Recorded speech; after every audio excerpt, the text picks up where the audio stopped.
Yo, yo, yo, what is up, everybody? We are live right now on Rumble, Twitter, YouTube, of course, Rockfin, if they will actually let me go live. Rockfin. We are live everywhere, man. We got some breaking news. I was asleep. My bad, y'all. I live in real time, so time difference is a little time is a little different here. But yeah, man, Israel lost their whole mind, huh? Israel has lost their entire mind. I don't know what the hell they were thinking. There are various. We're gonna try to take a look at all of them. We're gonna try to take a look at all of them. But there are various takes on what's going to happen next, or the implications of what went down last night. Personally, I think some people are taking this a little bit too lightly. Even though right now, reportedly, no one has died as a result of the attacks. But that's not the same thing as everything's going to be copacetic, right? I don't think that's what's about to happen for several reasons, which we're going to get into. Right now, hold on. I invited some people on to see if they want to give their opinion about what happened. So we're a little bit early. The stream actually starts around 9:30 Eastern. But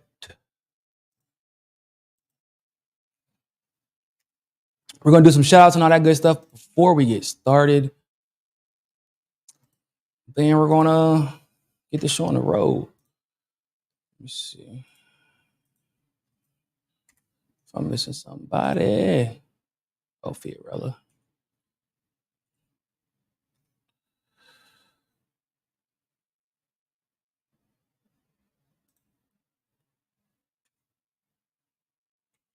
Who we got in the chat? Make sure y'all like this video. Make sure y'all share this video. All that good stuff. We got in the chat. Sentient Dreamer, what's going on? Sophia. Valeu, e aí? Tudo bem? Thank you very much. Yo, if I wouldn't have been asleep, because I'm telling y'all, bro, just as a side note, my baby has been wearing my ass out the last week. I don't know what's going on with. He has this thing now where, so my baby for some reason has this unreasonably strong body. Like, for example, almost since he was born, he's been able to grip things. And I ain't talking about like little cute baby grip. I'm talking about if I'm holding him, he can hurt me if he chooses to. Like he'll grab my neck and start squeezing me, like, and it hurts. That type of grip. He has this thing. He has a beef with pacifiers.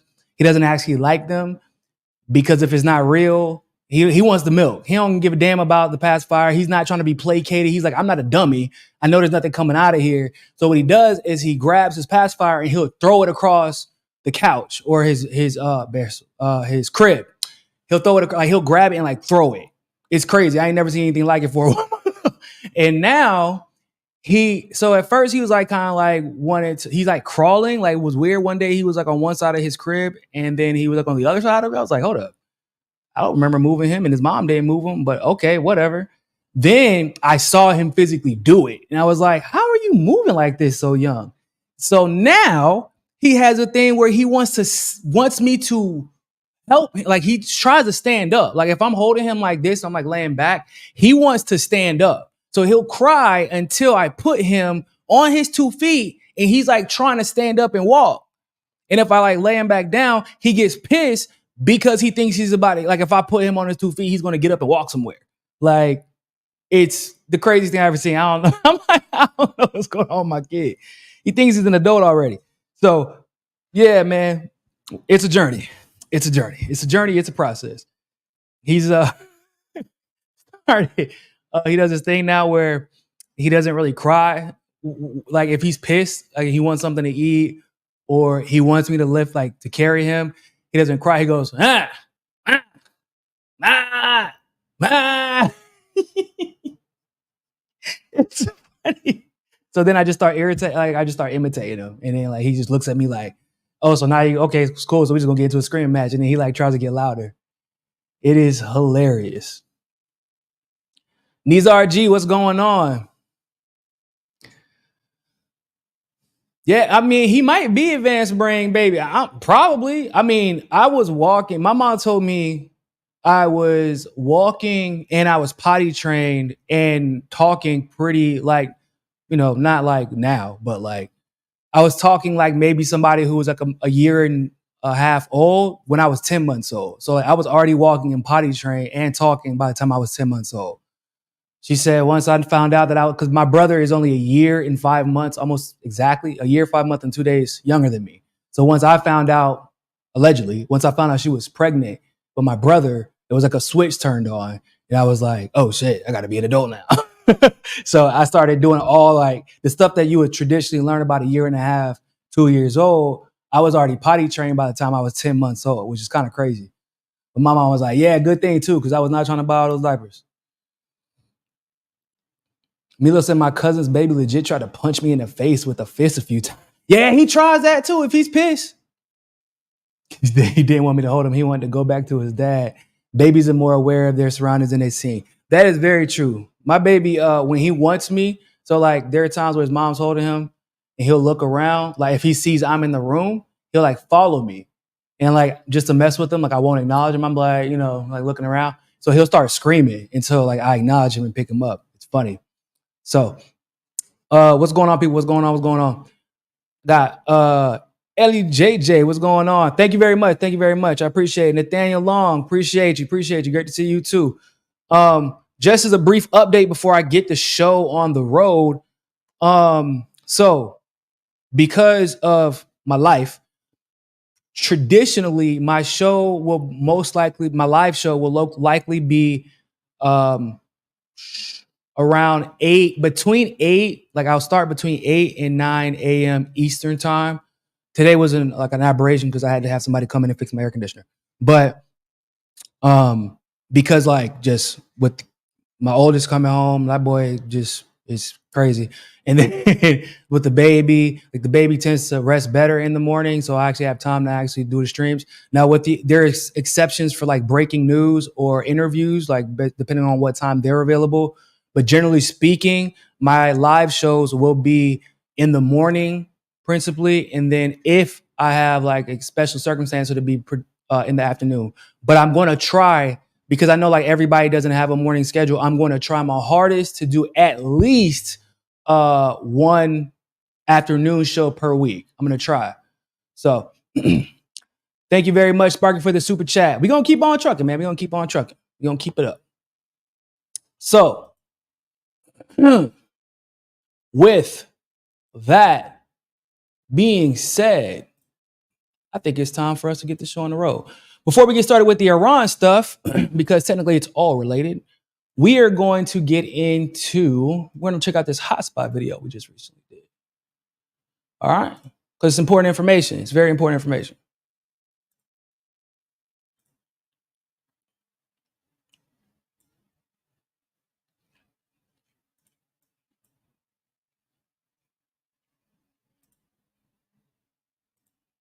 Let's get it.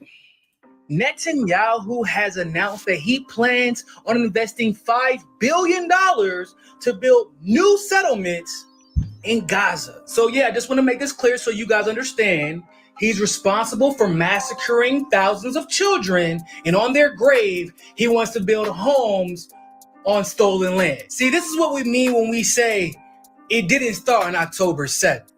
This is the kind of shit that led to October 7th.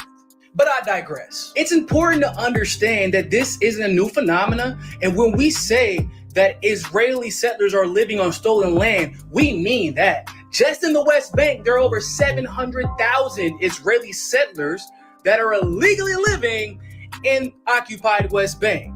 And the government is incentivizing them to do so. In fact, just in the West Bank, there are 150 settlements and 128 outposts, and that's a very important distinction. You see, settlements specifically are government sponsored, meaning Israel literally pays for other Israelis to steal Palestinian land on the government's dollar. Oh, but these outposts are different. You see, with the settlements, they don't get government approval. They get a bunch of Israelis and they say, hey man, we want this land over here. Get the fuck out, Palestinians. And the Israeli government does this. They look the other way. And that's actually a policy. You see, according to Pew Research, this is a security measure. They allow for these settlements to happen and pay for them, and then also allow the illegal outposts to happen because it's supposed to act as a buffer between Israel and Palestine and reduce the visibility of the Palestinian people. That is a fact. Technically, earlier, I misspoke when I said they want to build new settlements. What Netanyahu said is he wants to rebuild the settlements that were once on the Gaza Strip because they were removed after 2005. But we know damn well Israel was not going to give up the Gaza Strip with all those resources, all that land, and all that real estate without a plan. So after Israel originally propped up Hamas, they won the elections in the Gaza Strip, and then Israel used them as a perpetual boogeyman to create a blockade that is literally still in place since 2007. So a lot of people have been wondering, why did Israel effectively let October 7th happen? Well, it seems to me that that was always part of the plan, because now that they've basically wiped a good part of the Gaza Strip out of existence, they can rebuild their settlements. Settlements, by the way, that they're actually not supposed to be rebuilding. But, you know, the United Nations and the rest of the modern world lets them commit genocide without consequence. So, of course, Netanyahu and Israel are going to do what the fuck they want to. But like I said, just know that for many reasons, October 7th is not an aberration, not a phenomenon that can't be explained. But also, they're in there massacring kids and women and civilians so that they can have a piece of real estate. These people are evil incarnate. Hotspot video, man. Y'all make sure, oh yeah, in case y'all haven't seen, I brought my old name back out of retirement. Joe Biden hates black people. I probably should revise that. Joe Biden hates black people, Palestinian people, and basically anybody who, I guess it doesn't matter. You can donate to his campaign regardless because he's screwing everybody over, huh? So, but I couldn't fit all that in a single name. So I just went back to the classic Joe Biden hates black people. So y'all make sure to go follow me there. Go follow us on Hotspot. Hotspot's been doing some great work. Me, my brother Nick, for those of y'all know him as Socialist MMA on Twitter, Nick Cruz from RBN, been doing fantastic work. We do these videos. You'll get a video from at least one of us basically every day, except for the weekends, and even sometimes on the weekends. And you know, we've been very fortunate. We've had a lot of videos go viral.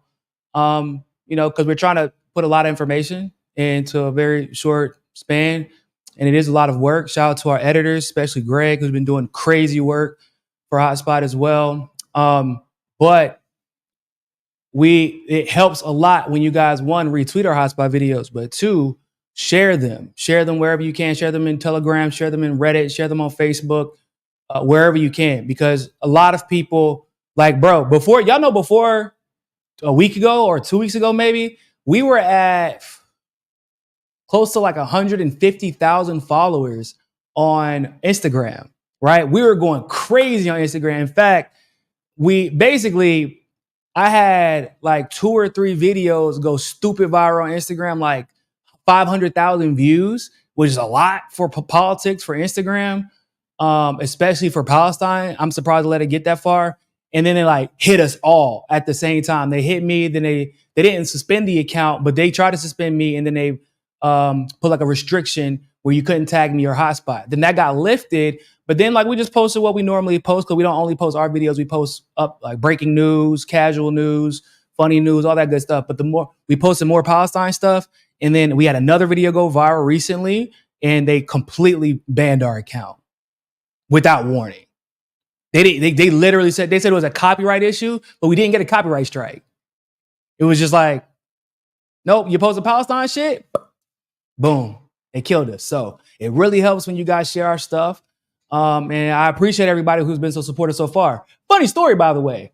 So CBS has actually, they aren't the only ones, but they're the most recent ones. They try to copy us, right? They try to do a format with this new girl, this white girl, to do the same type of content. Hasn't really worked out that well for them. So I just want you guys to know it does require a lot of work to do this. And then like maybe sometimes people will get 5,000 views on a video and they think like, oh man, I could do this again. Then they try it again the next day and they get like 1,000 views and they try like, damn, I can't even come up with something the next day. Damn, I got to do this again. Yeah, no, it's a lot of work, guys. We do this on top of what we do here. So like on our streams and on our personal channels. So, but we know how important it is to reach people where they're at. And that's why we do hotspot stuff. So appreciate you guys. Sparky, thank you much. Thank you very much for the super chat. Why does your baby look like pasta? Was he asserting his white privilege? So funny story about that. People don't know. I'm mixed. I know I'm black. Okay. You know, that's when people ask me, because I'm black. Cops don't really stop by and be like, hey man, what color is your father? Before they decide to beat the shit out of me, which you all know they have a bad habit of doing. But I am mixed. And if, for those of you who are on Twitter, I actually posted a side-by-side picture of my baby, Lachesis, and a picture of me. And if you see our pictures, we actually look like twins, which is funny. Like same hair and everything. My hair would probably look a little bit different if my parents didn't cut it as early as they did. But if you like look at my brother's hair, for example, my brother's hair looks completely different. He's lighter than me. I'm actually the darkest one out of all my siblings. And if I'm not mistaken, I'm actually the darkest one. Like I'm darker than my mom. But I live in Rio and I lived in Miami prior to that. So that could have something to do with it. But I'm darker than my mom, darker than my my dad's basically white. Because his mom, so my grandmother is a mix of French. So her dad is white and then her mom is half white. And I don't know what race my actual biological grandfather is. But that's a different conversation. So, and then on my mom's side, we're Bayesian. So, but we're Bayesian from the we're Bayesian mostly from what I can tell from the Desi side, which explains like a lot of my family's bone structure, eye structure. Like we all have super long eyelashes, unique hair texture. My mom has like if you saw her, she looks like she has like long, straight. Now looks like she does have long, straight, unique mix of my family, including me. Like if you see me in person, I have freckles. People are usually surprised by that. My mom has freckles. So yeah, so basically if you look at my picture, a lot of people were confused. They're like, why the hell is your baby? And even though my girl is Afro-Brazilian, her mom is white too. So yeah, it happens. In Brazil, specifically, if you've never been, it's the strangest thing in the world, just deviating from the topic for a second. Strangest thing in the world, bro. When you're actually walking around outside, you'll see families, right? And the mom will be black or white. The dad will be black or white. The kids, or you'll have two like mestizo, and you'll have like the kids, one will be totally white, but with like curly hair. And then the other one will be black as hell with straight hair. But like two of the parents will appear to be straight black or straight white, but you'll see like white Brazilians with black parents, like with a black dad. It's crazy because of like just how far the mix goes. Everybody here mixes so much that it's hard for the genes to keep up. That's basically what it looks like. But I appreciate that. It's a funny question because people have asked me that. People here, right? Well, no, people here don't ask me, but like my friends have asked me like, damn, bro, how was your baby so white? And yeah, no, I was a white ass baby. For those of you who don't know, I didn't get my color until I was like a year and some change, 2 years. Yeah, genetics are a trip. Genetics are absolutely a trip. Sophia, is there anywhere you can see hotspot that's not Twitter? Instagram, yeah, you can definitely see us on Instagram too. You can follow me on Instagram at real Niko House. I haven't posted my hotspot stuff there recently because I've been in algorithm jail. Y'all know we're anti-algorithm around here and they don't like me.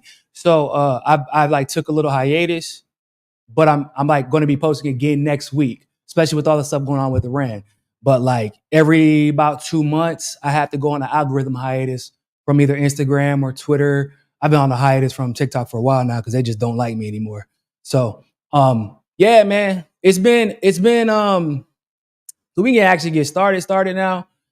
It's been pretty crazy since Israel attacked Iran, right? Not literally in Iran, but they attacked Syria, or they attacked the Iranian embassy in Syria. But prior to that, for all my FPP, For the People podcast loyalists, for all my Niko loyalists out here, even for my hotspot people, y'all been paying attention. What did I say about 2-3 weeks ago? A little bit longer than that at this point. Hell, before my baby was born. I said, and not everybody thought I was crazy, but people thought I was reaching when I said, all right, watch what happens. Iran's going to attack. Iran is going to war with Israel. I said it won't be today. It won't be tomorrow. I actually gave them a little bit more grace. I said it might be in about a year. I was wrong. Because but I also said Israel's full of dumbasses, right? And so it could be sooner than that. But I was very clear. I said the Israel that we know will not exist. It might take 2 years, it might take 5 years, it might take 10 years, but for 10 years in the grand scheme of geopolitics is not long. But I said, and the spark will be Iran. I said it on my show. I said it on Sabby's show. I said it when I had my friend Aaron on. I said it when I had Fiorella and Pasta on a while back. I said it when I had Nick on. I said it on Nick. I said it on Twitter. I said it on Hotspot. I said it multiple times. And I know people were kind of like, oh man, nah, like, yeah, like maybe, but Iran could have been attacked them. And I was like, yeah, but why would I do that when I could just use Hezbollah? I don't need to attack them directly.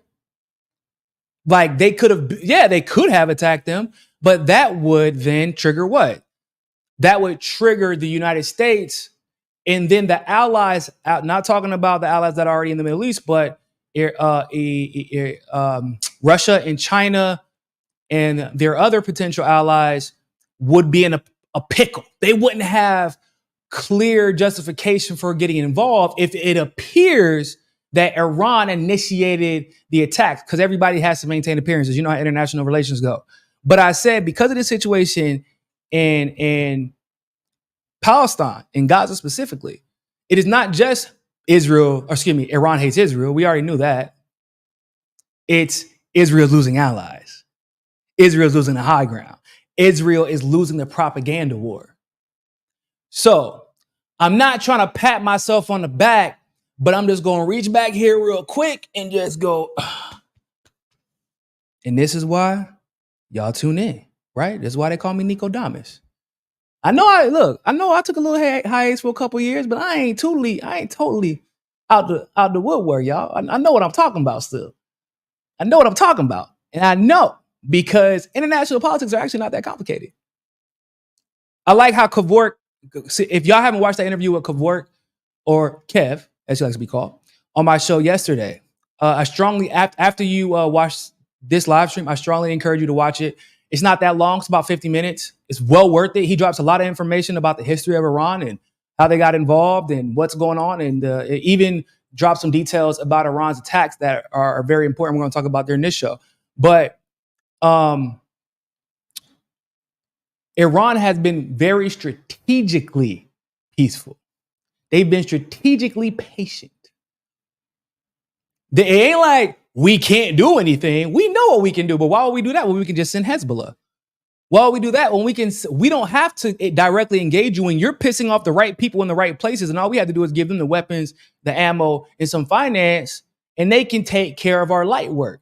But what did I say before, y'all? I said the reason that Iran has been patient. Before, it might have been like it might have been a money issue. It might have been a military issue. It might have been a recovery issue because they went through their Islamic revolution. Then they had to go, before that, they were dealing with Iraq for 8 years or so.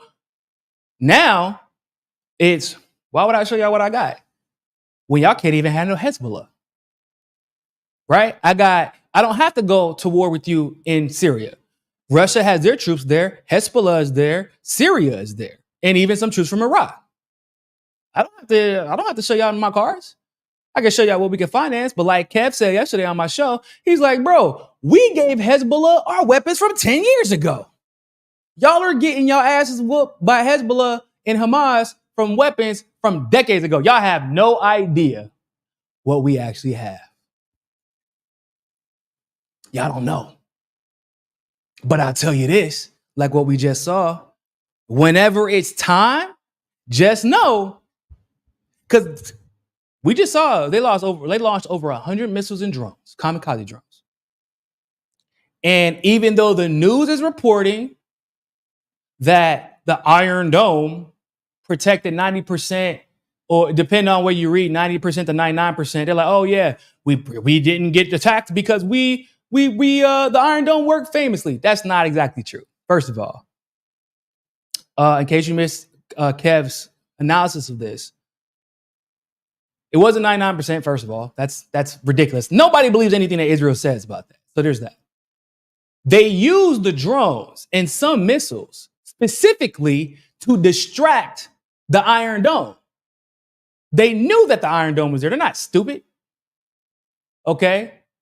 And they hit the air base. Iran hit all of its intended targets. And that's not actually being reported in Western media. People think, oh, yeah, the Iron Dome hit a bunch of missiles. Yeah, that was Iran's plan. It was actually to hit all those missiles. They sent the drones, $1,000 drones, cheap drones, apparently. Not even like the expensive shit that the US be using. Cheap drones to distract the Iron Dome and to penetrate with Iran's missiles and hit the locations that they wanted to hit. And they hit them. That isn't being reported. That's part of the reason why Netanyahu felt the need to retaliate in the way that he did, in which we'll get into in a second. But it's important context, all right? The other part of it, the other thing is, part of the reason why the West, other than the fact that they don't want World War III, no, I can't say that. I ain't gonna say they don't want World War III. They don't want a World War III that they didn't start. It's easy to control. Like whenever World War II started, that was like a slow trickle because the US and the West were low key in control of the mechanisms that were moving to initiate that war from the jump. They were responsible for Hitler overthrowing the German government, allowing them to violate the Treaty of Versailles, all that good stuff. Re-strengthen their army, even though that violated the Treaty of Versailles, et cetera, et cetera. Give them money. They knew it was a slow trickle, but they had planned for it. Same thing with World War I. It wasn't a surprise to anybody. The difference is, if World War III starts right now, and it starts between Iran and Israel, ain't nobody was ready for that. Like, the U.S. was ready for World War III to start because Russia may have overstepped in some way after this war or during this war with Ukraine, and then some parts of Europe get involved, some parts of, we send troops from the U.S. without telling nobody. Like that type of shit. It won't go and be, oh shit, hold up. We got to go to war with Iran. The United States has been ducking smoke with Iran for decades. At least my entire adult life.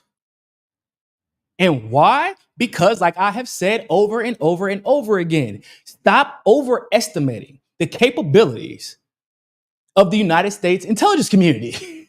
Stop overestimating the capabilities of Israel's intelligence community. They know the best intelligence that Israel and the United States have is given to them because of shit that they did. For example, I just like something that has nothing to do with the Middle East. Noriega. I actually am familiar with one of the guys who was there whenever they got Noriega in the village. I know the exact way they got him. It was crazy. They actually flushed him out with music, and for days, they played "Welcome to the Jungle," if I'm not mistaken, for days. And the villagers eventually just gave him up. But the reason they knew he was there is because what? Everybody knows fucking Noriega was working for who? The U.S. government, which means at least half of his people were working for who? The U.S. government. So where do you think they were getting their intelligence from? The people that were already working for the U.S. government. Why do y'all think, for example, with the Nazis, when the Nazis betrayed them,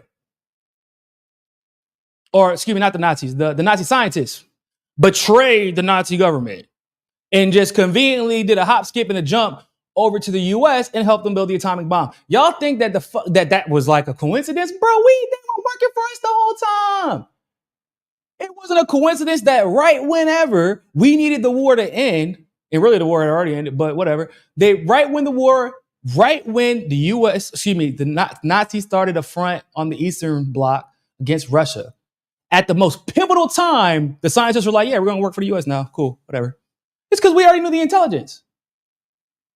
We know so much about IEDs, improvised explosive devices that were used in Iraq and Afghanistan because we taught them how to make the fucking devices. That's not hyperbole. That is not conjecture. That is fact.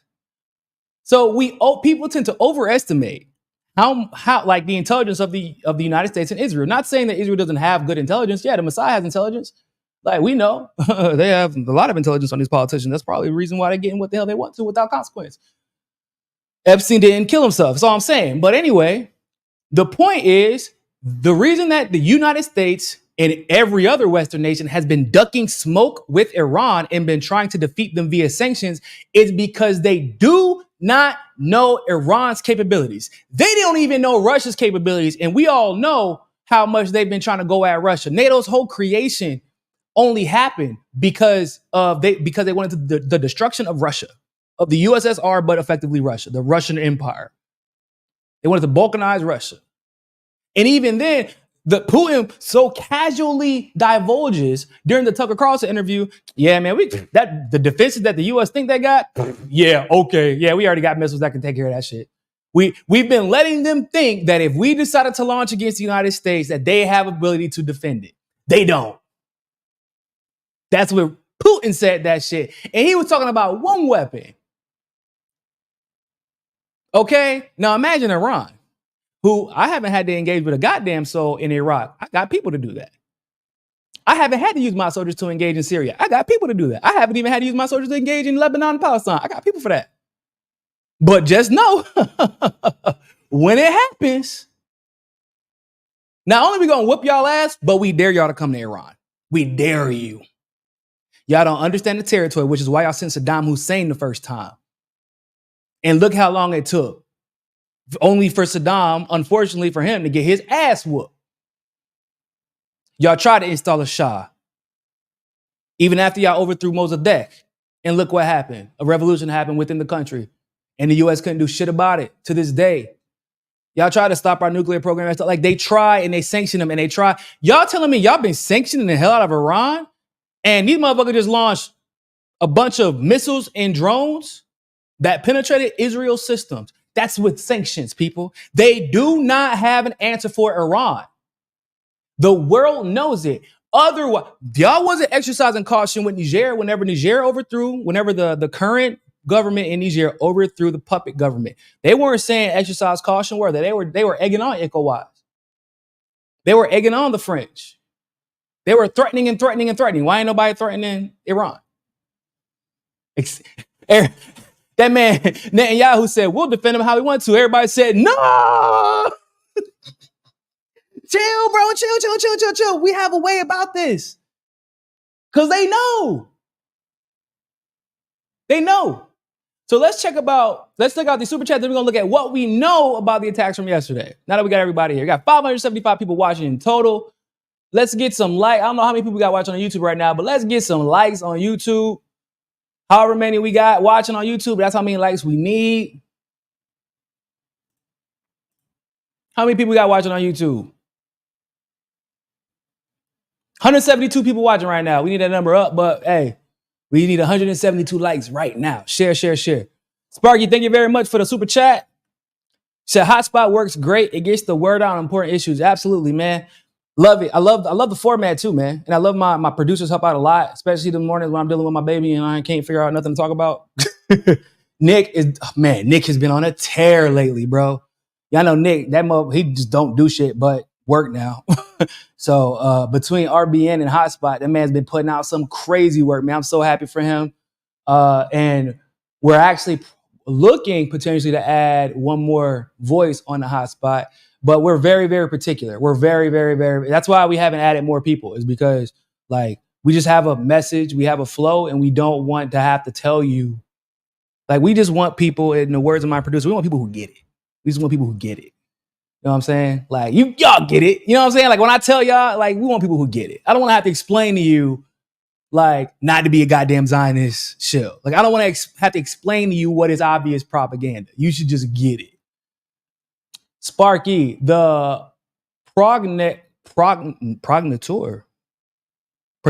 Oh man, boy, you just taught me a new word. The progenitor of my family in the New World was headed to Barbados, but was sold in Maryland before the ship headed south. He had skills.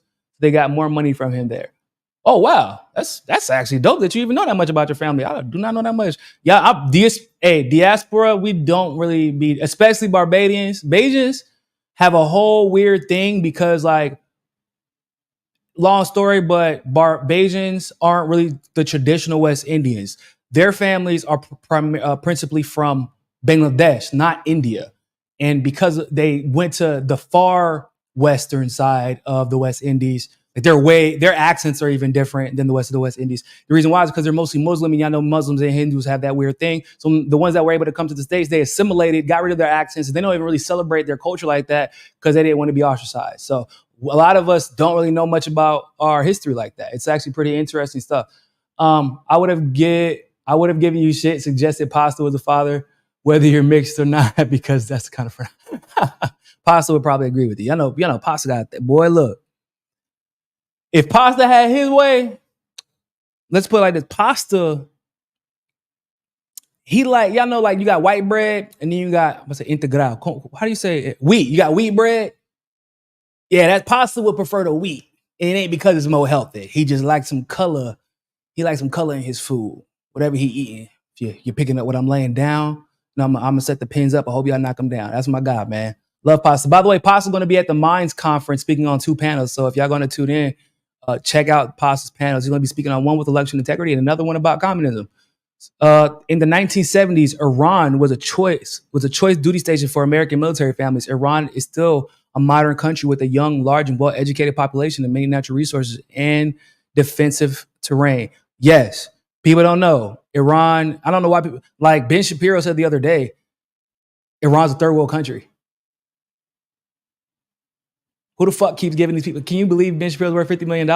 But I'm telling you guys, to be that wealthy and to be independent media, he's not independent media, but to be that wealthy and to be principally a social media personality, you're a fucking idiot.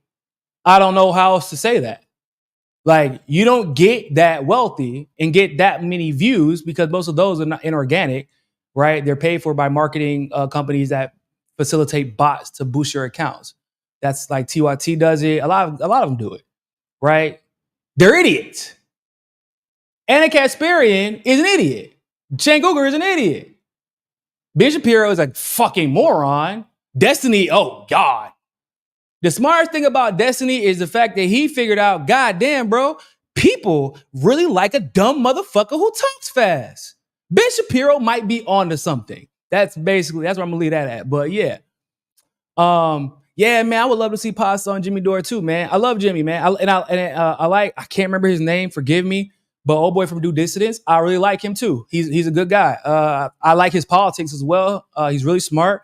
But look, man, Pasta he just got something, bro. He's very, very underappreciated. His knowledge is crazy. His passion is crazy. His ability to research is crazy. Like, it's so impressive. His ability to network is impressive. His ability to his willingness to go wherever he needs to go. Like, we always used to joke about MCS. He like, yeah, possible. He ain't got no problem flexing his white privilege. If there was some place that me or Fiorella or Johnny wanted to go, and we were like, damn, I don't know if we can get into that, Pasta will put on his old white man face real quick. Hey, guys, how you doing, sir? And he'll get us wherever we need to go. Like, I do wish that perhaps Jimmy would have kept him on more. I don't know what happened. You know, that's between Jimmy and him. I don't know, maybe because I think the other dude lives in California. From Due Distance, I think he lives in California. So that could be it. Who knows? But Pasta was really like impressive on Jimmy's show.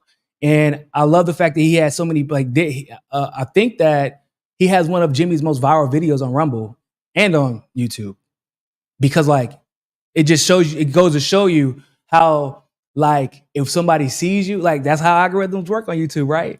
Algorithms be hiding people. Jimmy was, the beneficiary of the TY. His channel was part of the TYT network. He got to carry over a lot of that whenever he separated from the TYT network. And he's like an algorithm gatekeeper, not like in a bad way. That's just how YouTube works. But you see what happened when Pasta jumped on, he was doing the same. He was getting the same numbers and sometimes better than Jimmy, right? Nobody stopped watching because they saw Pasta instead of Jimmy. So that just lets you know, one, how important it is to understand how algorithms work. And that really isn't an indicator of how smart or entertaining or effective somebody is. But also it lets you know how talented and impressive Pasta really is. Him and Fiorella. Miss those guys. Yeah, man, I'm not really a fan of Michael Brooks. I was never a fan of Michael Brooks, RIP, but nah, he is one of those guys who's like, he was really fake smart and tried too hard and didn't really have that much original thought, to be completely honest with you. I wasn't a fan of Michael Brooks. RIP though, man. I don't like to speak ill of the dead. Don't ask me about it because I'm going to tell you the truth. So what do we know about this situation in Iran?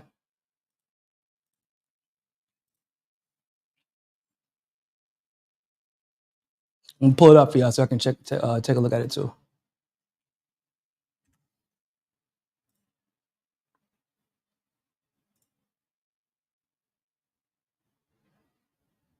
Hold on, why they try to take me out of the picture? Don't take me out of the picture. I need to be a part of this show. So what we know so far, Israel carried out a limited military strike against Iran and is assessing its effectiveness and the damage it caused. A source familiar with the situation told NBC News.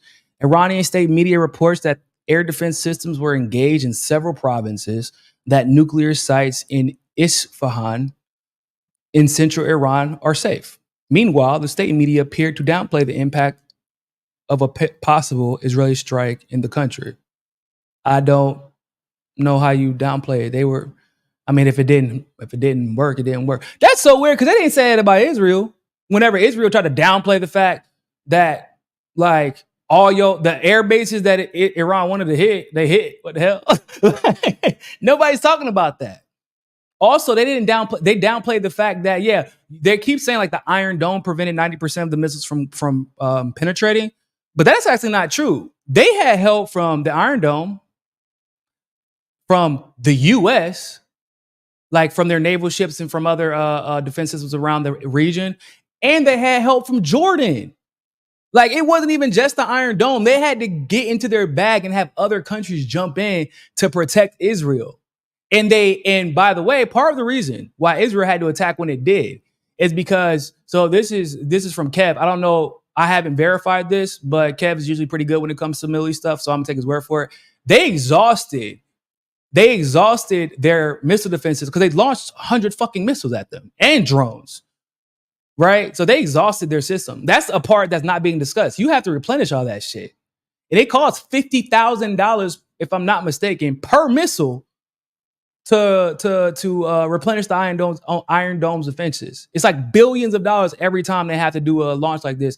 And so right now, like we're going to talk about, Iran already vowed they're going to retaliate. How the fuck is how is Israel going to stop that? Okay, but we're going to talk about Iran downplaying. Let's talk about that, because right now Iran has no flight restrictions. Flights in Iran resume with no restrictions today.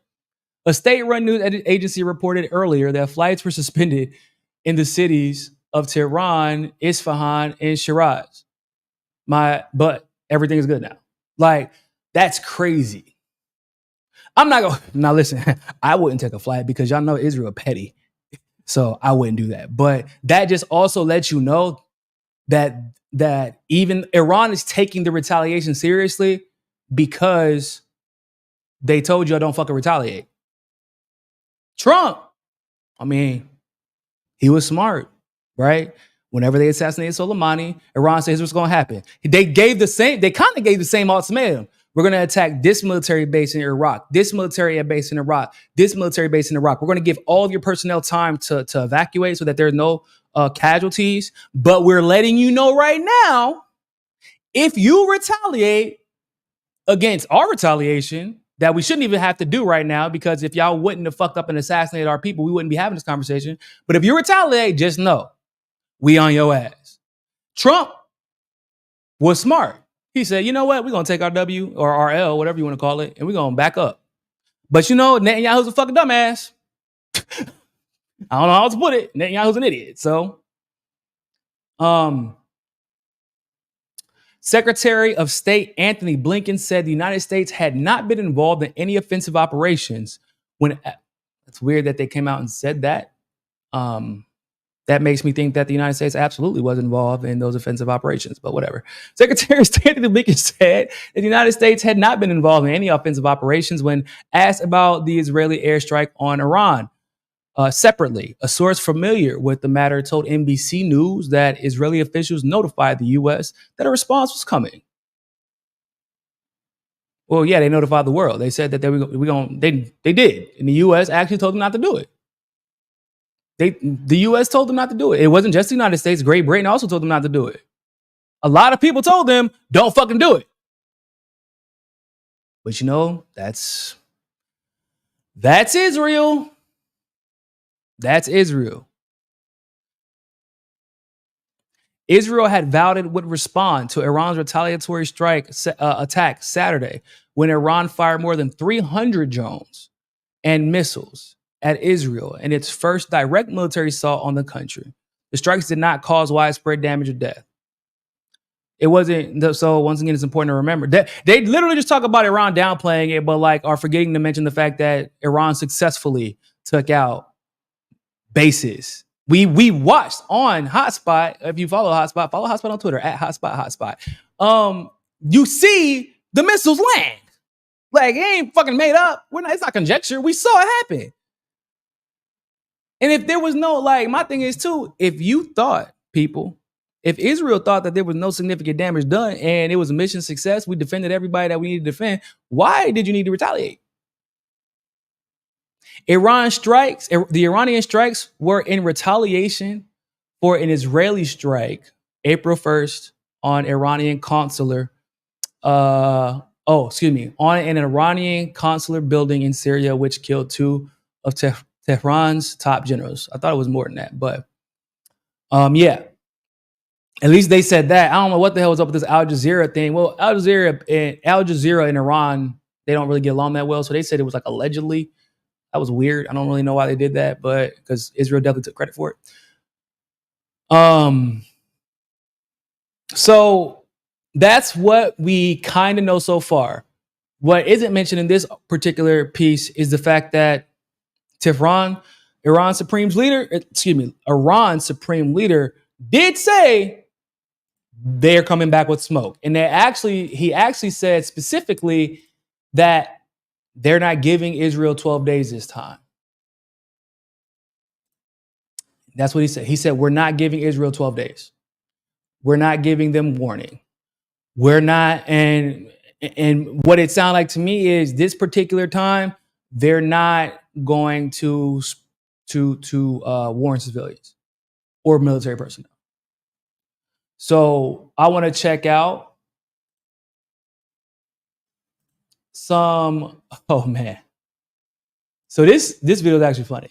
This was posted by a Lebanese person on Fiorella's page, or she posted it, but it was a video done by this Lebanese person, and I ain't gonna lie, it had me laugh a little bit. So we're gonna check it out. And I'm finding out this information when you guys are. So we're gonna find out on this live. Hello, my enemies. May you have a very, very, very bad day. I'm very sad. I'm sorry for your army. I'm sorry for your government. I think that you have in the Israeli people, you must have somebody who brave, who has balls to respond correctly, to fight correctly. But we hit you now. We just hit you.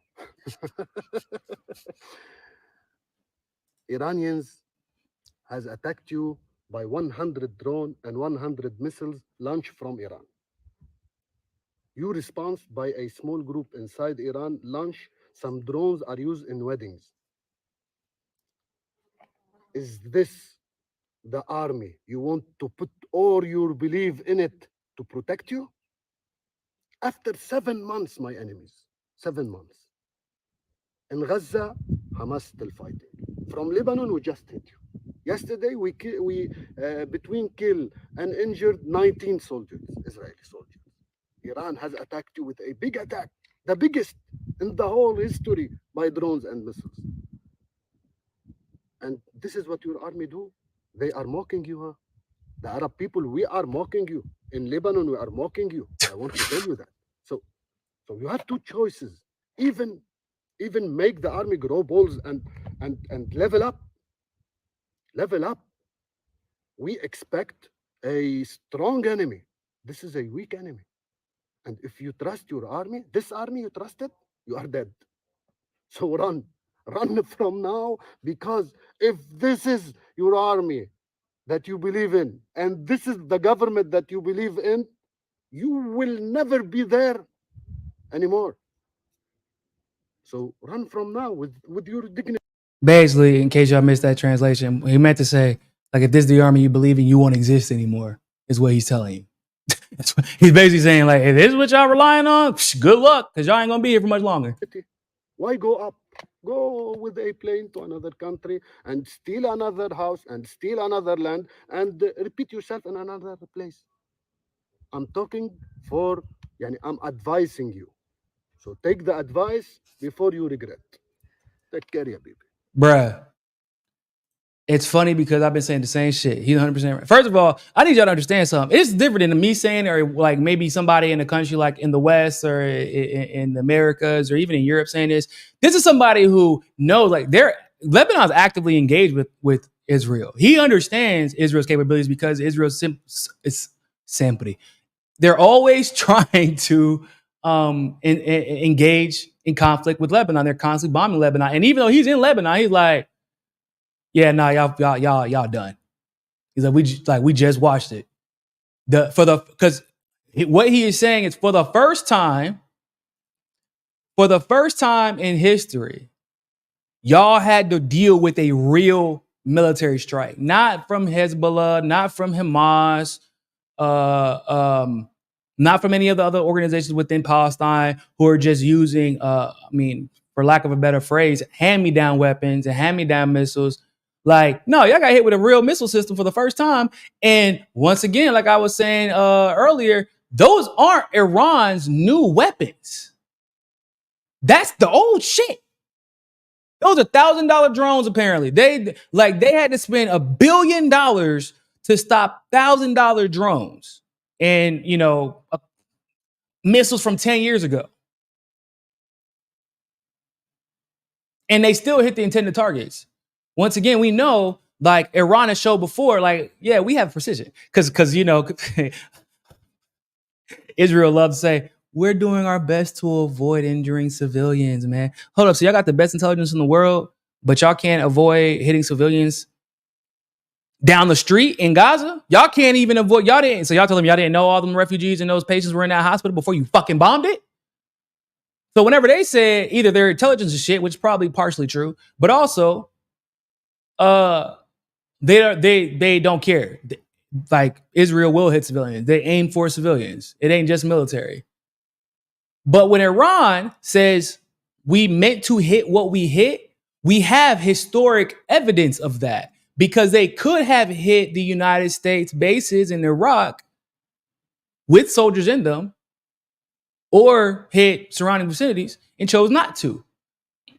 They hit the bases because they promised if Trump in the United States did not retaliate, that it would stay at that. And that's exactly what they did. So when they say, we have every reason to believe that when they say, like, no, this is what we were aiming for, we accomplished our goals, as long as you don't retaliate, it's all good. We have every right to believe them. They've earned that right because of history. But he's right. He's like, bro, this is y'all. He said, y'all using drones. Y'all went and tried to use a drone that I be using at weddings to film weddings. Bruh. He is absolutely right. Let's check really quick at what Scott Ritter had to say about this. I always love Scott Scott's opinions on this stuff. Man, the dude's a machine when it comes to foreign policy. One of the best foreign policy analysts out there. I'll put him and Garland Nixon up there together. They're fantastic. I'll learn a lot from them. So I'll definitely, I saw it because somebody sent it to me, but I haven't read it yet. So we're going to read this live together. Reports of an Israeli retaliatory strike, and this was done. So this is 2:52 a.m. So what? 1:52 probably Eastern time because I'm an hour ahead.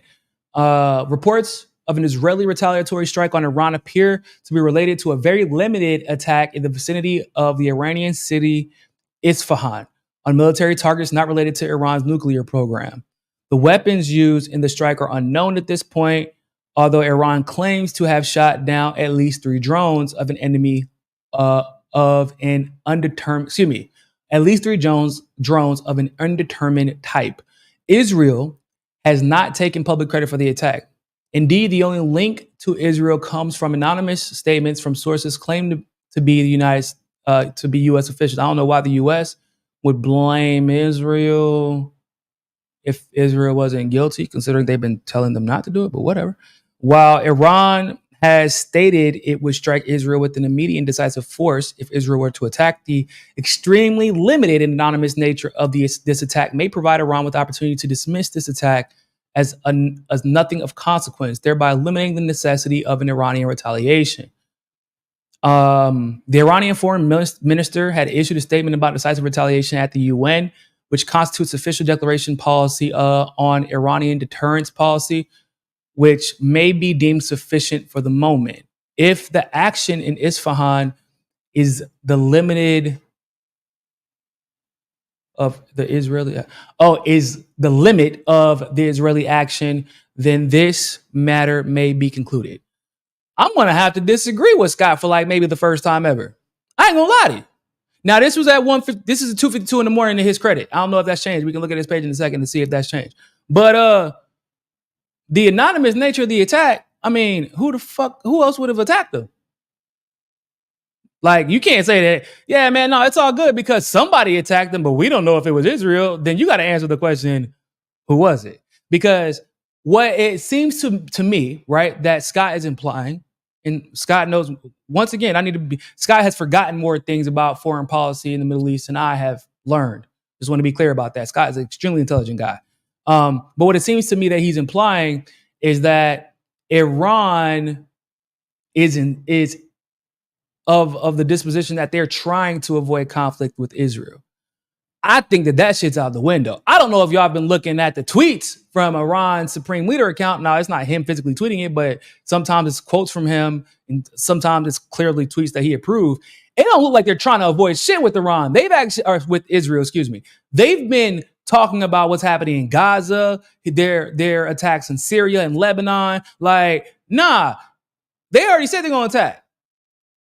Like, they already responded to that shit. They said, nah, some of the comments, somebody said, this is from Muhammad, says, from a friend in Iran, no attack from Israel. Planes or drones or missiles have been launched. What? Why is everybody talking? That's kind of a weird thing to say, right? Only quad drones were used in Isfahan to target Natan's site. Well, that would mean that something was. I'm confused. Let me read the rest of this shit. Only quad drones were used in Isfahan to target Natan's site, and they were all launched from within Iran by terrorists. All were shot down, and even if they managed to hit their target, they would only do service structure. What? That don't make no fucking what? Hold on, guys. Okay, now this is the shit I be talking about.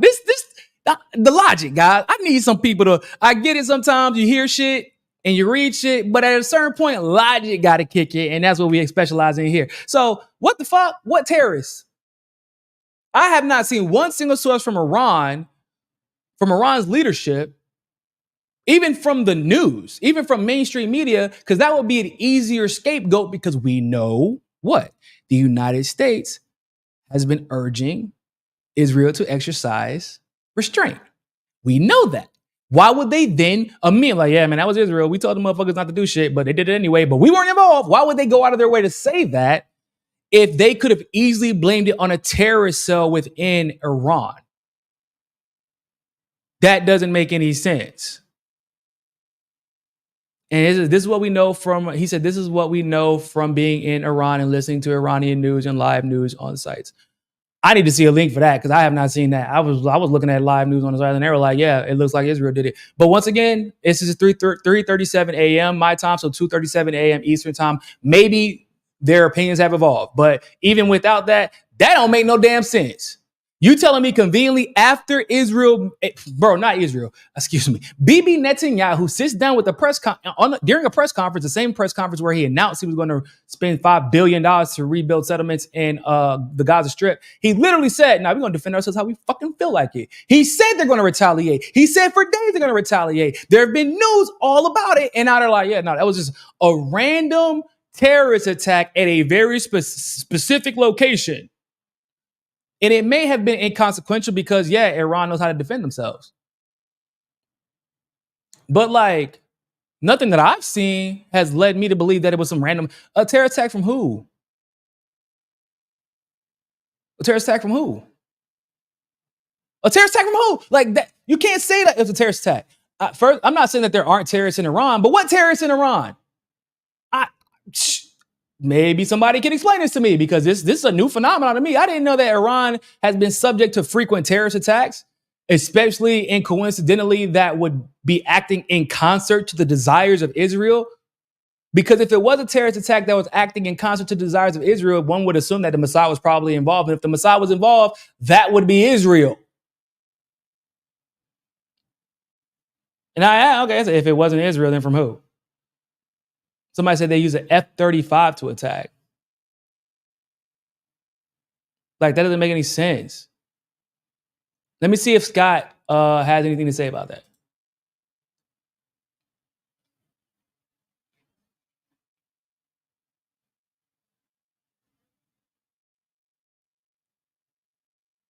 No, he hasn't. So he hasn't added.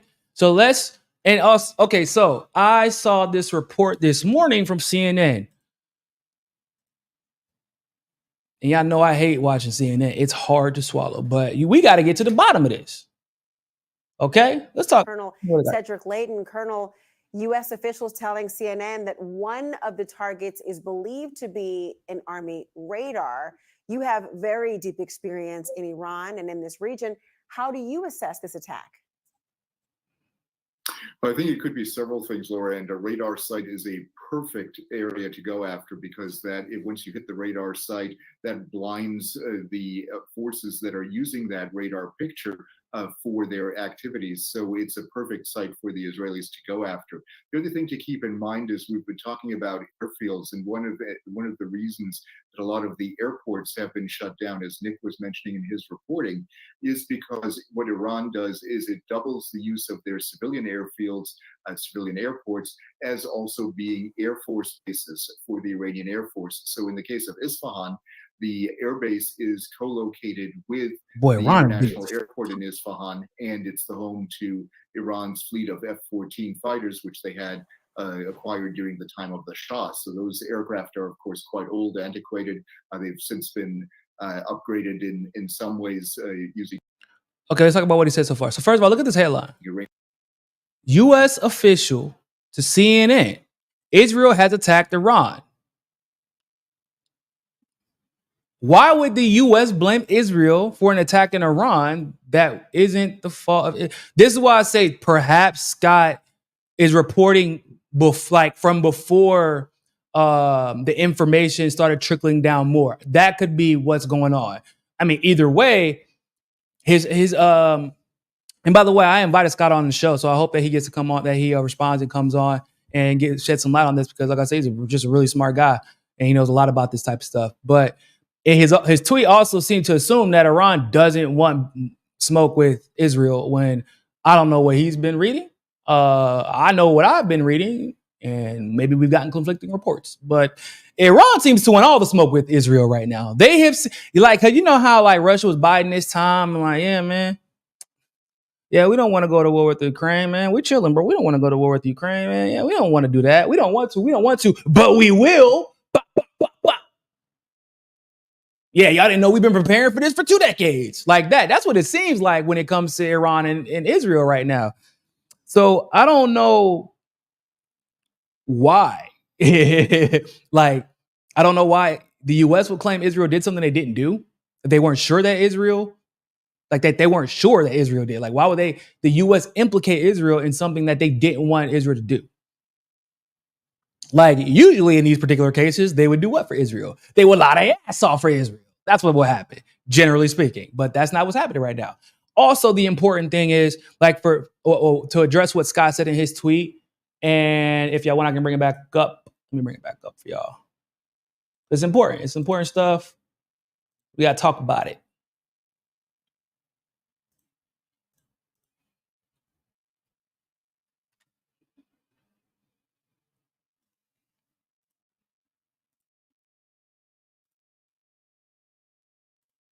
So back to Scott's tweet before we continue watching that video. He said that that Iran could take this opportunity to dismiss attack as nothing of consequence, thereby eliminating the necessity of Iranian retaliation. Based off of what this retired colonel said, okay, this is all speculation, this is all conjecture, so I just want to be clear about that. I'm just basing it off of what I'm looking at right now and the information that we have available to us. But based off of what he just said, he said that they attacked radar sites. In other words, places that Iran would use militarily to strike Israel or any of their allies if it was deemed necessary to do so. And so doing that trying to do that, in my opinion, would imply that Israel is attempting to blind Iran in an attempt to protect themselves once the conflict kind of increases and the violence increases further down the line, right? That's what it seems like to me. That's what happens with these type of situations, right? You're trying to blind your enemy while also trying to test their capability. I don't see why Iran would take this as like, oh yeah, man, it's cool. Like, y'all just trying to blind us. Nah, I guess that's not cool at all, actually. That's like, no, we got to get in y'all ass now because y'all try to blind us. That means that y'all have every intention on escalating the violence, not like chilling out. And this is Netanyahu. And Netanyahu is only staying in office because of what? Like, he's using this weird little clause that he can stay in office for basically as long as he wants to, as long as Israel's at war actively. So, like, I'm confused about the conflicting information is what I'm saying. So I'm just showing y'all what I'm seeing at the same time, because not that I have any reason to believe CNN necessarily, but once again, they got me. What the hell? They got me whenever they said, why does this keep happening? Sorry, I'm trying to bring my other thing back up and it's just not happening. They're not letting me do it. They got me whenever they said that the US is who said that that Israel attacked them. So let's go ahead and finish this. Capabilities and other capabilities, oh, really quick, let me check out these super chats. My bad, y'all. My bad. Pardon me.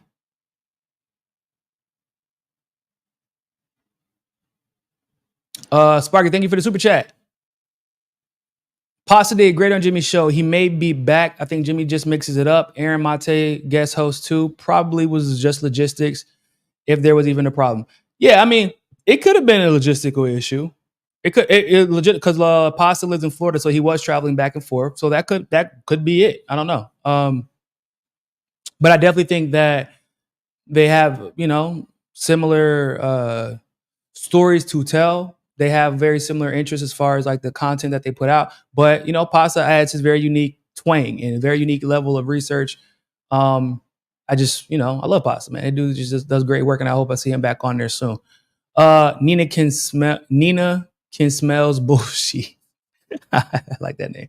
In a 2009 Brookings intelligence paper, the United States pretend to tell Israel, no, don't strike Iran, but it's longer. Oh, but it's longer. I'll email you paper. Okay, cool. Niko for the people at gmail.com. Go ahead and send it to me. Let's get back to this video. They probably pose a very limited threat to the Israelis. The other thing to keep in mind, Laura, is that when it comes to the nuclear facilities in and around Isfahan, the one that's really important is the Natanz nuclear facility. And that is 120 kilometers or about 70 miles away from Isfahan. So if you strike the area around Isfahan, you are not going to be striking the city of Isfahan, that is, you're not going to be striking Natanz. And but you are telling them, as we've talked about, you are telling everybody that you can reach this area and you can, in fact, eliminate that threat or at least attack that threat if you need to do so. Not really, because y'all didn't actually hit anything. This isn't like what happened with Iran when they attacked Israel. They hit who they want. They hit what they wanted to hit. Israel did not. So I think there's a slight difference there now. But you know, that's CNN in the US. They gotta spin that narrative, man. They gotta spin that shit. Colonel Layton, interestingly, compared to the signal that Iran sent by being able to reach Israel, they issued a warning beforehand, and the Iron Dome was able to intercept the missiles, the drones. That was suggesting why some were suggesting to Prime Minister Benjamin Netanyahu to, quote unquote, take the win. What does it say that Iran could not defend against this attack? Well, for one thing, Iran does not have anything similar to the Iron Dome. So its air defenses are fairly antiquated in comparison to the Israeli air defenses. They're not ineffective, but they are not as effective as the Israeli air defense system, which is highly sophisticated, one of the best in the world. So that is really why you see this difference in. So why didn't y'all hit anything? I'm confused.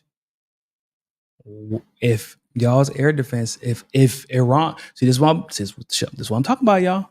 This is what I'm talking about. This is that shit. Oh, yeah, Iran's air defense system isn't really that effective. Okay, so where are the results at?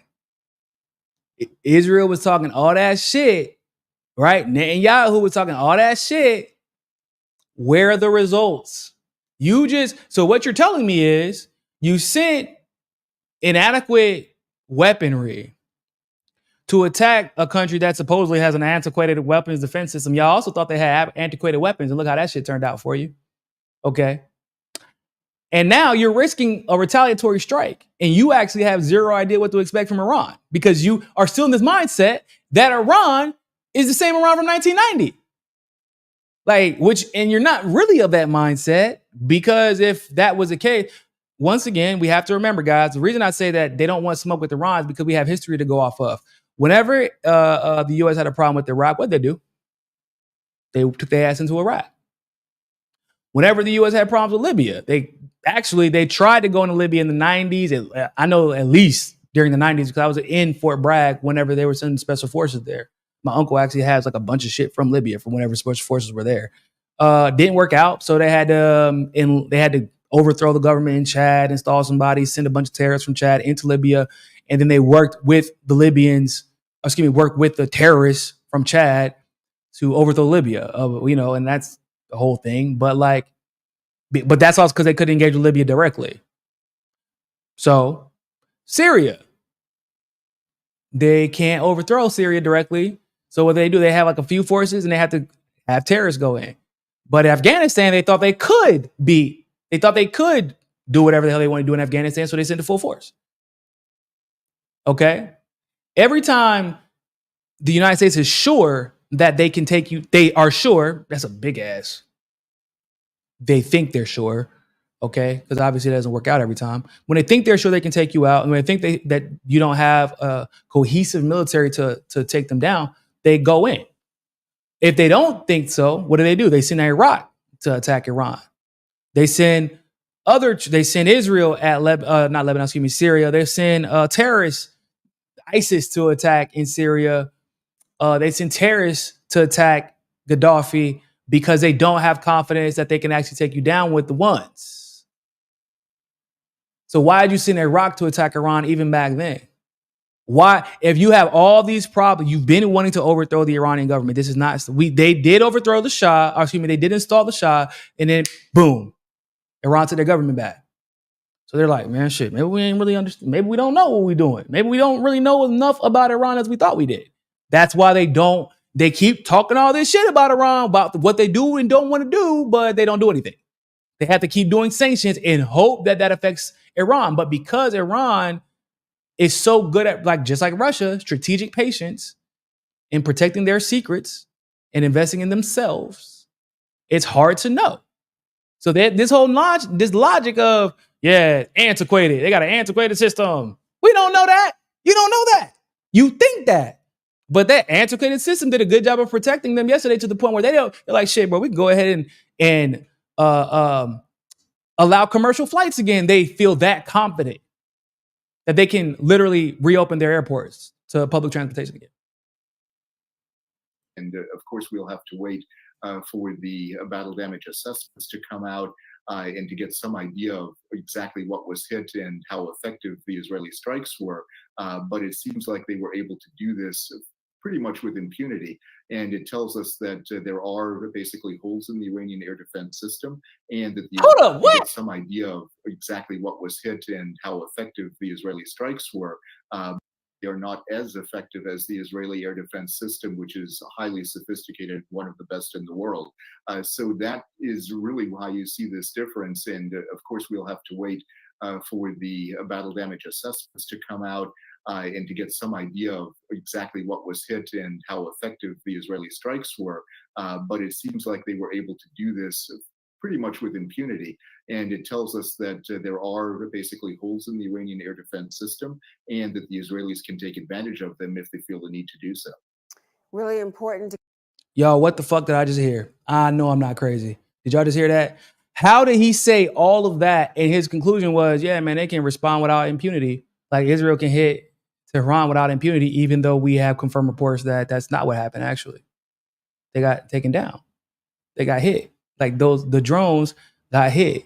They didn't hit any of their intended targets. What the fuck is it? This is why I tell y'all, bro, ain't no such thing. When it comes to the United States military intelligence is an oxymoron. Because what the hell? What the hell was that? He's like, yeah, man, so Israel can do what they want to without impunity, or with impunity, excuse me. No, that's not actually what's going to happen. What's going to happen is Iran has made it clear they're going to there's going to be some puning. There ain't going to be no impunity. There's going to be some pew. Y'all, that's all right, though. They're going to find the hard way. They're going to find the hard way. Sparky, thank you very much for the super chat. History shows when Israel wants a war, they keep needling their prospective opponent until they have no choice but to respond. Iran knows conflict's inevitable, whether they want it or not. Absolutely. That is absolutely true, which is why they've been so strategic in the way that's why they've been so strategic in their approach. Lon Drew, thank you, Niko, for educating with logic and fact. No, vote no on genocide. Joe, who is responsible for all of this. Yeah, man, you can't really, or whoever his puppet master is, but yeah. Nah, he's done, bro. He's done. I don't know how, like, you can't even, like, your one job, I mean, you can make an argument for a lot of people that their one job is to keep Israel under control, like, manage whatever, because the U.S. foreign policy seems to basically mirror whatever Israel fucking wants, right? I think we all agree with that. Your one job is to do what? Make sure Israel's under control. Even though they're really in control, but you got to make sure you're managing that situation, and Joe Biden has no control over that. And it isn't just Joe Biden. I want to be clear about that, because it's Great Britain doesn't have any control over them anymore. NATO powers don't have any control over them anymore. The United Nations doesn't have any control over them anymore. No one does.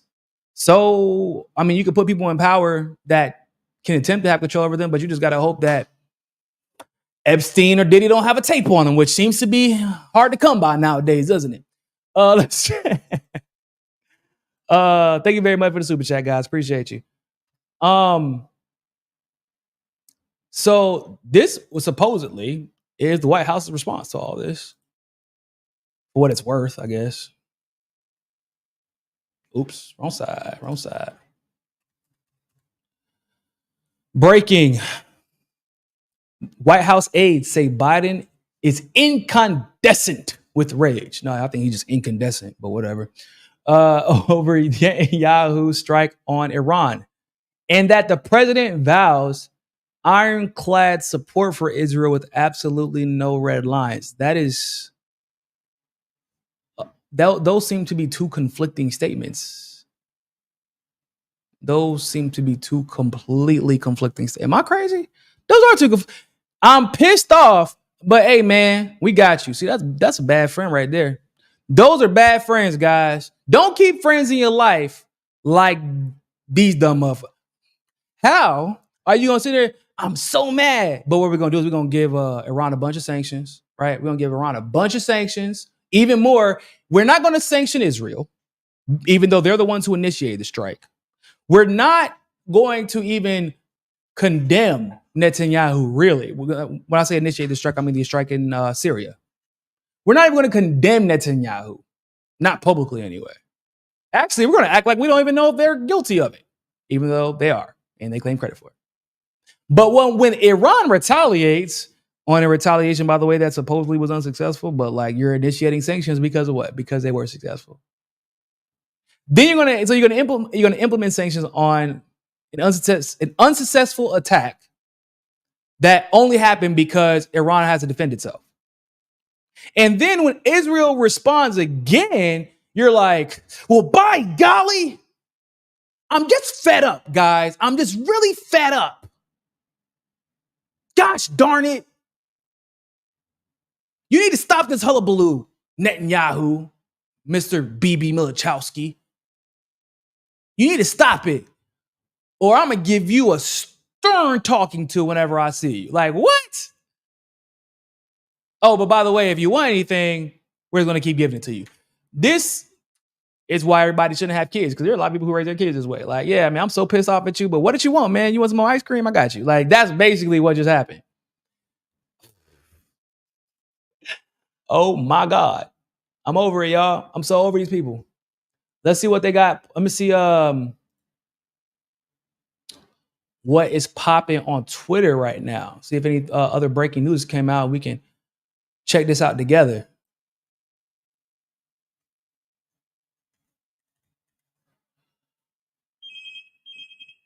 Y'all ignore my phone. Not my phone, but my house phone.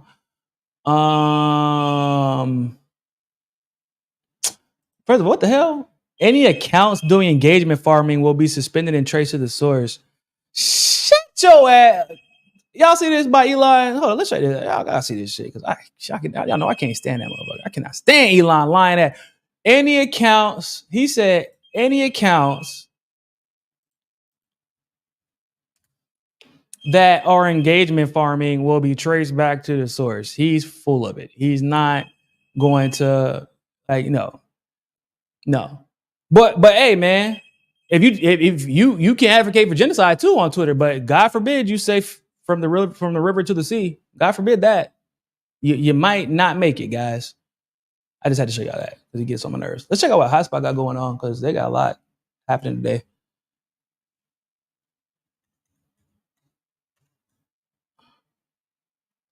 Hottie Hotspot, what y'all got popping?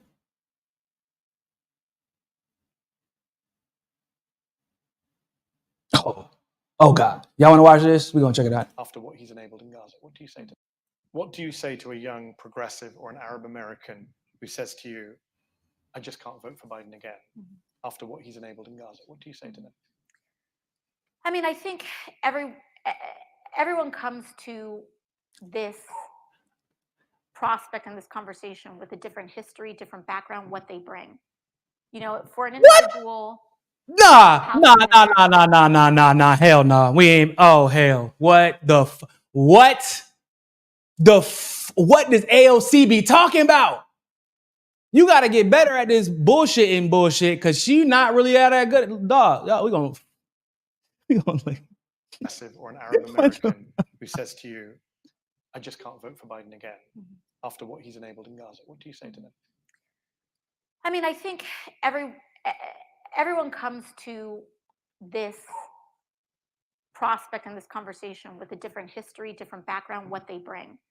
You know, for an individual Palestinian American that has had their family killed, there is nothing. I mean, I am not here to lecture anyone. By the way, she's lectured a bunch of people on why they need to vote for Biden. She actually is here to lecture people. I also think that this election is more, in my personal view, I believe this election is about more than the president. And I mean, yeah, but like, y'all, I'm confused. Help me out here. It is about more than the president. You're absolutely right. So, because we all know what she's about to say next, right? We all know what's coming next.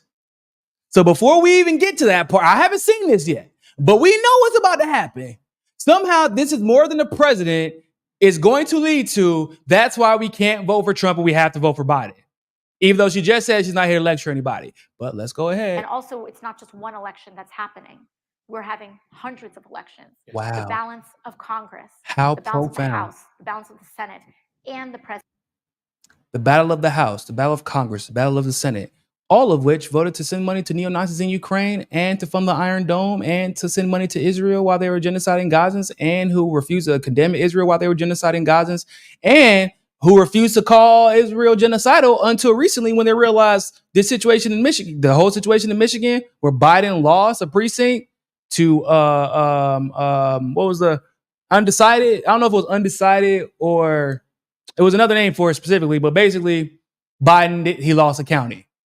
It's like 100,000 votes to not by 100,000 votes, but like 100,000 people voted effectively against Biden in the Democratic primary. So yeah, it is a battle for all that shit, and all y'all fucked up. So you are right about that, but let's go ahead and hear this lecture that she swore she wasn't about to give us. Presidency. And I have a vested interest in protecting democracy, not just here domestically, but globally. And it isn't, I truly do not believe this as a lesser of two evils type of situation. She's right. It's evil and evil, but whatever. I think about what conditions do I want to be organizing under in the next 4 years. Yeah. We can look at both of these individuals oppositionally as well, depending on what issue you have.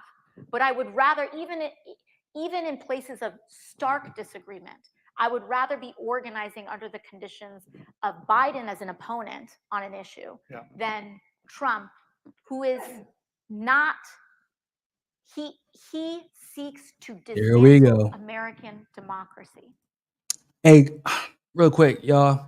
Y'all know I'm not really a fan of Trump, but just real quick, who is it who's trying to get his opponent put in jail while he's actively running against him because he doesn't want to face him, because he's actually worried that he's going to lose? Because for all we know right now, he might have lost in 2020 already, but you know, that's a different conversation for a different day. It isn't like Trump did this to Biden. Who used his Democratic Party to impeach Trump on charges that Biden was actually guilty of before the election even happened? Like literally, they started this impeachment, and then the guy in Biden who was guilty of all the things that they accused Trump of entered the race, and then Biden preempted everybody and said, and if Trump accused me of anything that he's being accused of, it's because I'm his opponent. Who is it who threw people in jail for protesting on January 6th and is holding people without bail and without charge in many cases because they were present on January 6th? Who is it that's censoring people, working with multinational corporations to censor people just so they can't talk about shit because they're trying to influence? I'm just so confused. Who is it that literally performed the Maidan coup in Ukraine? And then luckily everything got kind of put off for a little bit because they lost in 2016. And then as soon as they got back in power, they're like, yeah, man, y'all government, that's ours now. So here's what we're going to do. Y'all going to put the neo-Nazis in power. Y'all going to fight Russia, regardless of what the fuck y'all thought y'all was going to do. Y'all going to fight Russia and get your asses handed to you. And if you try to run away, if you try to escape this little bird, we're going to make sure you're not alive anymore. They're going to fight this war until literally there is nobody left in your country. Because she was very clear. She said she doesn't want to just protect democracy in the U.S. She said she wants to protect democracy all around the world. You want to, what did she say? Oppose or fight in the conditions? You want to operate under the conditions of what? We still trying to figure out what condition Joe Biden's brain is in right now. Maybe that's why she prefer. No, what you want is to not piss off the Democratic Party. And let's not forget AOC, after calling Trump all kinds of sexual assaulters, predatory, predator, and he is a predator. Like, I don't want to get that misconstrued, but he is. Then you turn around, tell everybody, yeah, I know what Tara Reid said, but fuck that. We got to vote for Joe Biden. Y'all remember that? Because I remember. What did you say at the beginning of this video? I'm not here to lecture anybody. I'm not here to lecture anybody, but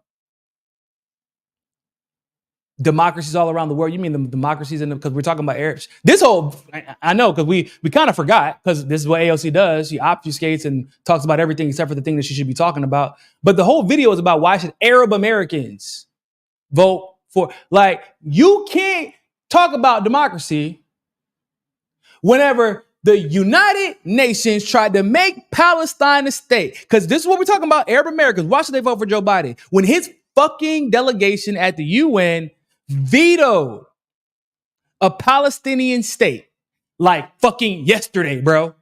Yesterday. But you want to talk about democracy.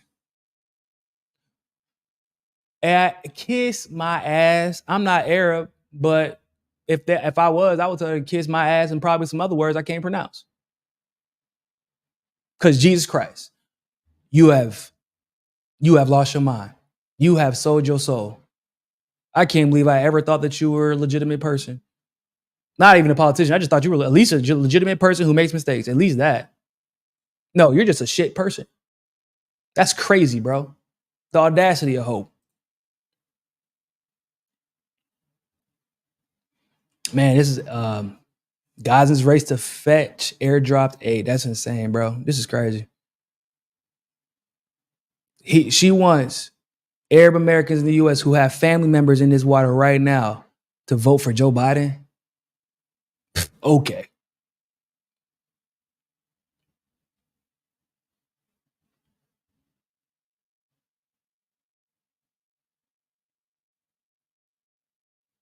Ben Gvir suggests Israel's response to Iran was weak, saying lame in Israeli slang. I mean, yeah, it was. Also, once again, makes it a little bit more confusing that people keep suggesting that it wasn't Israel who did it, but whatever. Whoa, breaking news. A man who threatened to blow himself up in Paris, Iran consulate, in Paris's Iran consulate, has been arrested. Wow. Okay, that's crazy. That's wild. A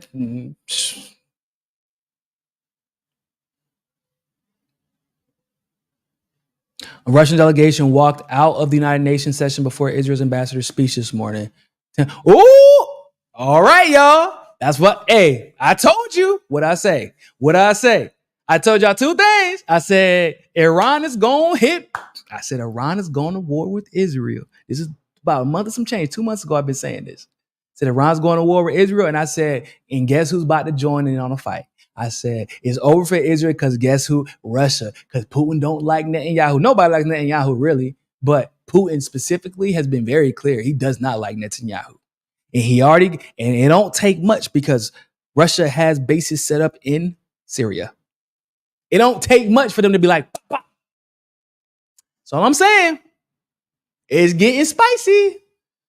Like, people think that this war will last forever. It ain't gonna last that long. Iran gonna whoop Israel's ass. Russia gonna help them out. And China is allies with who? Russia and Iran. And they're already surrounded by Lebanon. They're already surrounded by Syria. They're surrounded by enemies. And I want to be clear, Israel, like they always claim, they are surrounded by enemies, but they are enemies of their own making. They've given those people every reason to defend themselves. Boy, shout out to Russia. Shout out to Russia. Let me see if there's... So yeah, really quick. I want to talk really fast before we get into, by the way, y'all make sure to follow me on, follow Hotspot on Twitter at Hotspot. I should post the link. Follow Hotspot on Twitter.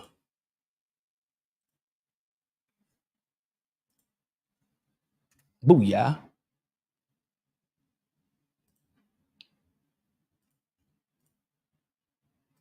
Y'all follow me on Twitter too. Hold on. If you don't follow me there yet.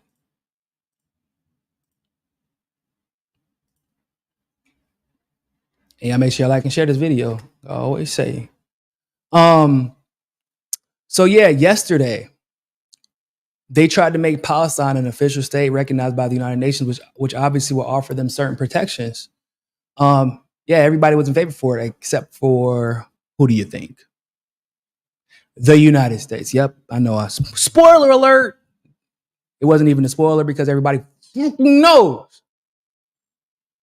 And AOC got the audacity to talk about, we want to protect democracy. We want to protect democracy. Thinking about democracy. Really? Anyway, the United States decided that they were not going to allow Iran to be a state. And their excuse, I'm going to see if I can find this video. Their excuse is the most piss poor bullshit. They're not even trying anymore. They're not even trying anymore. Let me pull this up for y'all, because this is crazy.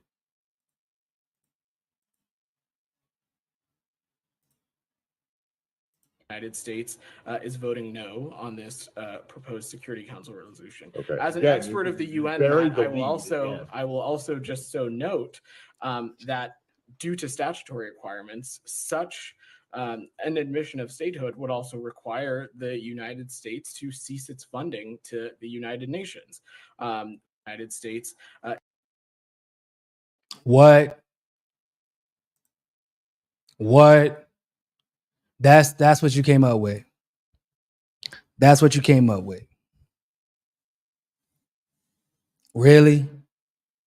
So allegedly, first of all, they're just making up bullshit. Allegedly, the reason that it wouldn't require the U.S. to do shit, because the U.S. violates its own statutes all the time. So let's just get that out the way. But they're making the argument because they deem Palestine as a terrorist sponsor, a state-sponsored terrorist state, even though they don't view them as a state, they wouldn't have to fund. They can't fund the United Nations if they're funding state-sponsored, or if they allow a state-sponsored terrorist to join the United Nations in a full capacity. That's fucking ridiculous.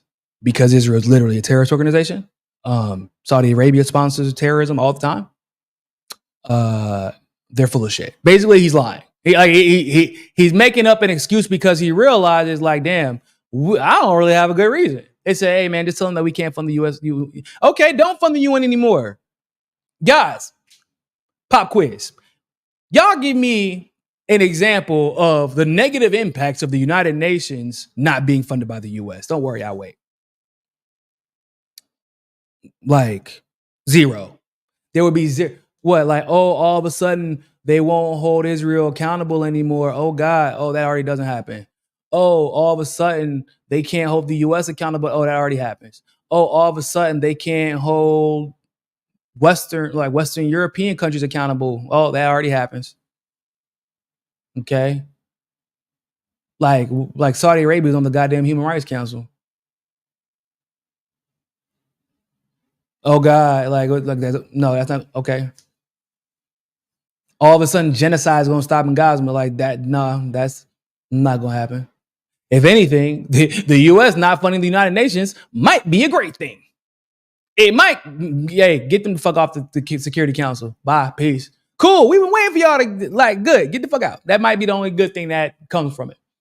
Because other than that, the United States, if this was the truth, and that would require, if Palestine becoming a state would require the U.S. to stop funding the UN, like nothing that's currently happening would be negatively impacted. if anything, we might have a chance that the United Nations can start acting on its own accord without U.S. influence, and I don't know, start doing their goddamn job and actually prove to us that there's a reason the United Nations exists. Because right now, we don't know why it exists. When the last time you heard about the United Nations banding together and then implementing sanctions on the United States? Because even though the United Nations were like, yeah, man, y'all can't go into to Iraq, they were like, yeah, we're going to do that shit anyway. We don't care. The United States is constantly funding terrorism. Everybody knows it. Literally, they have speeches about it. They fund the terrorism. Hell, they fund the terrorism that Israel is participating in. When has the United Nations ever held any of the Western powers that are responsible for 90% of the destruction in this world accountable? When? Never. Like, so you acting like oh man, we wouldn't be able to fund the United Nations anymore. Okay, and the fuck they gonna do with us? They ain't gonna change shit. But you gotta be like, y'all are social. Like, why is it so important to y'all that Palestine can't be a state? Because if you truly wanted a peaceful, now I don't know if that's even possible anymore, but if you truly wanted a peaceful two-state solution, ladies and gentlemen, why wouldn't one of the first steps be make Palestine an official state so that they have their sovereignty, their rights, and their military apparatus wouldn't be considered a terrorist order? Oh, that's right. Because if you make Palestine a state, their military apparatus couldn't be considered a terrorist organization anymore. Now, could it? Is that why you don't want them to be a state, guy? Because you can't point to them and be like, oh man, look at those brown people. Those are terrorists because they have weapons. You would have to be like, damn, that's a state with voting power and sovereignty as defined by the United Nations. And therefore, every settlement that Israel tries to build, and they are trying to build more settlements, that's illegal. It's already illegal. It's already illegal. But now it's illegal in a sense of the United Nations would have the right to, like other countries, if they chose, would have the right to move in and do something about it. Pew, pew, pew, pew, pew, pew, pew, pew. Namely, members of the UN Security Council, namely Russia and China. Because right now, unfortunately, Palestine, even though they have certain articles that they can take advantage of to defend themselves, right? If they became an official state, it's almost like with NATO. They actually, other countries could then, other articles would then be enacted for a full member state where other countries would be justified in getting involved whenever Israel tries to pull this bullshit that it's been pulling. And then no one could hide behind, Palestine isn't an official state. They can't hide behind Hamas, a terrorist organization. They can't hide behind any of that shit no more. Yeah. So that's why they don't want it. Like, but that was the dumbest excuse. I hate they're just so lazy, man. The United States, like at least with the Trump organization, like it was entertaining. Their press conferences were at least entertaining. These motherfuckers are just lazy. They don't even got good reasons. Trump people will come out and say, we don't want them to be a state because we don't fucking want them to be a state because it's super inconvenient for us and we don't like them. At least that. Like, okay, shit, that's some bullshit, but hey, at least you ain't lying about it. They're like, yeah, man, well, if they join, we would have to stop funding the United Nations. And we can't have that. They always come up with some really elaborate, stupid lie that no one believes, not even them. And now everybody in the press room has to laugh at them and they get to go home to hell, they probably don't even have anybody at home because why would you want to live with somebody who's a fucking puppet? And you got to watch your husband, wife, whatever, get up there every day. And now my friends laughing at me. My friend like, damn, that's you? That's your person? Damn, bro. Couldn't be me. Couldn't be me. With that being said, ladies and gentlemen, I got to get up out of here. Thank you all so much for tuning into this live stream segment of me, For the People podcast. Make sure that y'all check out our Telegram channel. Matter of fact, I'm going to post it in here. Don't go nowhere. I'm about to put up the Telegram channel so that you can catch all of our breaking news updates when I post on Hotspot or other breaking news. And obviously with the situation with Iran, the news will be coming very frequently today. And if things escalate once again, I will be going live this weekend. So keep a lookout, people. Keep a lookout. This is my Telegram channel. I just posted in the chat. Go follow us. You need a Telegram if you don't have one. That's crazy if you don't have one already.